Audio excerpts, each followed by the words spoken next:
Assalamu alaikum wa rahmatullahi ta'ala wa barakatuh. Wassalatu wassalamu ala rasulina Muhammad wa alihi wa sahbihi ajma'in. Amma ba'd.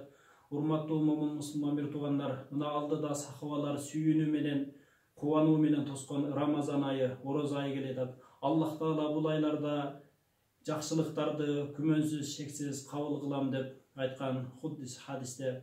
Мына ушул айларга биз даярдык көрүп, даярдыкты эң биринчи эле намаздардан, ибадаттарды түздөө менен жана ошондой эле инсандар арасындагы бирибизди кечирүү менен баштасак, мына ошондуктан мен ар бир инсандан күчүмүн жетишинче соц тармактардагы тааныштардан ата-энемден кечирим суроо максатында кайрылып турам. Биринчи эле биз Аллах Тааладан кечирим сурашыбыз керек. Андан кийин мен кандайдыр бир ата-энеме перзенттик кылып бир кемчилдик кетирип койсом, урматтуу ата-апа, мени кечириңиздер.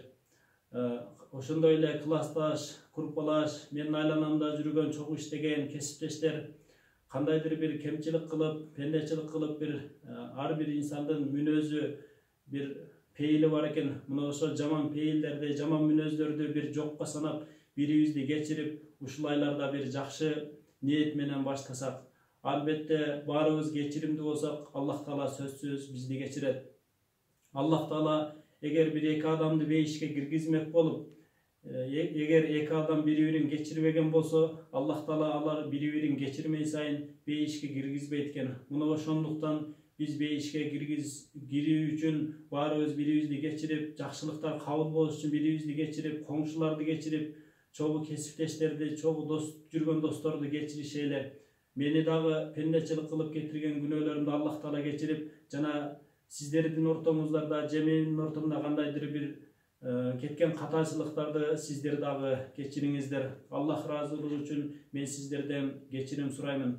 Күндөрдүн бир күнүндө пайгамбарыбыз саллаллаху алейхи ва салламга бир адам келип, "О Аллахтын элчиси, бир аялы бар. Ал орозо кармайт, түнү менен ибадат кылат, жана 5 убак намазын окуйт. Бирок ошол эле учурда тили менен кошуналарына, адамдарга зыян берет. Бул адам бейишке барабы же тозокобу?" дегенде пайгамбарыбыз "Ал тозокко барат" деди. Ошондой эле ошол адам айтты: "Бир аялы бар, эч бир ибадат кылбайт, бирок ошол эле учурда эч бир адамга тили менен зыян бербейт, бирок күйөөсүнө баш ийип, үй бүлөсүнө, балдарын жакшы карайт" дегенде пайгамбарыбыз саллаллаху алейхи ва саллям бул аял бейишке барат деди. Мына ошондуктан канчалык ибадат кылсак деле бирибизди укпасак, кечире албасак, анда ибадаттарыбыз кабыл болушу кыйын экен. Ошондуктан келиңиздер, баарыбыз бирибизди кечирип жашайлы.